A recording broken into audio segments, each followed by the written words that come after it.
Qachongacha 30-40 million, 20 million, akamizga o'sha 12 millionga 1 gektar o'rik sotasiz. 4 gektar bog'ingizni necha pulga sotasiz? Tan olmasin, bitta aytingchi.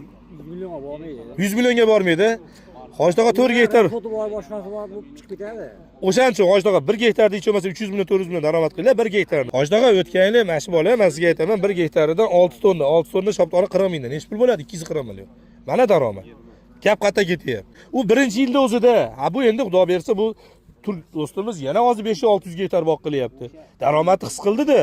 Biz qachongacha masalan eski 412 Moskva 300 kesyapti mana. To'g'rimi? O'sha Moskva 3 ta miyamiz qatib qolgan ayrim odamlar, masalan menga o'xshaganlar deylik. Yumshoq mashina deb. Ha, lekin biz yaxshi navlarga harakat qilishimiz kerak hojdada.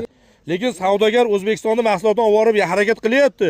Lekin sifatsiz mahsulot olgandan keyin savdogar uyini sotyapti, furasini sotyapti, mol mulkini sotyapti, ko'chada qarz olib arenada yuribdi. Nimaga?